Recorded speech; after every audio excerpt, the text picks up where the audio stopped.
ओम शांति। आज 10 सितंबर 2022। आज की साकार मुरली से हमें गुण सीखने मिलता है ज्ञान का। हर एक आत्मा को फ्रीडम है कर्म करने की। वो जो भी कर्म करना चाहते हैं वो कर सकते हैं।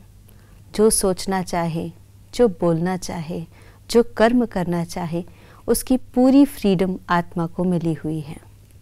लेकिन उस कर्म को करने के बाद उसके फल के लिए कोई चॉइस नहीं है, कोई फ्रीडम नहीं है। जो कर्म किया उसका रिटर्न आत्मा को भोगना ही है। कर्म का फल उसे अवश्य प्राप्त होता है। अगर वो कर्म शुद्ध कर्म है, शुभ कर्म है, अच्छा कर्म है तो उसका अच्छा रिटर्न मिलता है। और अगर वो कर्म विकर्म है, गलत कर्म है या कोई बुरा कर्म है तो उसका रिटर्न भी आत्मा को ही भोगना पड़ता है। तो कर्म करने के लिए फ्रीडम है।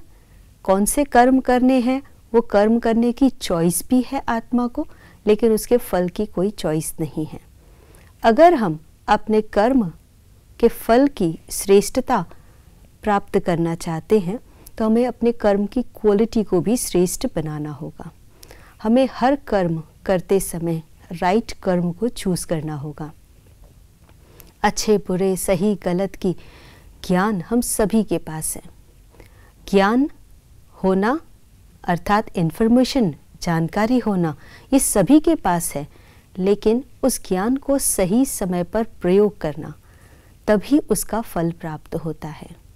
अगर ज्ञान को हम सही जगह पर सही समय पर प्रयोग नहीं करते हैं तो वो ज्ञान हमारे लिए कोई काम का नहीं रह जाता, वो केवल एक इन्फॉर्मेशन है। तो अपने कर्म की क्वालिटी को बेटर करने के लिए, अपने फल यानी सफलता को प्राप्त करने के लिए हमें अपने ज्ञान को सही समय पर प्रयोग करना है। और ज्ञान की श्रेष्ठता अपने अंदर में जो है उसे यूज़ करना है, प्रयोग करना है। जितना हम प्रयोग करेंगे उतना श्रेष्ठ फल प्राप्त करेंगे। हम ज्ञान को सही समय पर प्रयोग क्यों नहीं कर पाते हैं? जानकारी तो सभी के पास है, लेकिन क्यों प्रयोग नहीं कर पाते? उसका कारण है संग दोष। संग केवल व्यक्ति का नहीं होता है, विचारों का भी होता है, शब्दों का भी होता है, कर्मों का भी होता है, अपने संस्कारों का भी होता है, तो साधनों का भी होता है। हर प्रकार के संग के अंदर अगर कोई भी नेगेटिविटी है, कोई विकार है, तो वो संग दोष माना जाता है। और संग दोष में आकर जो कर्म करते हैं वो पाप कर्म बनते हैं, और वो पाप कर्म जो है वो पुण्य का खाता भी समाप्त कर देते हैं।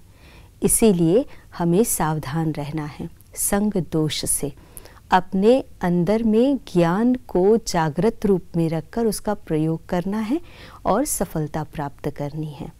तो ज्ञान का प्रयोग करें और सफलता प्राप्त करें। आज के दिवस की यही शुभकामना। ओम शांति।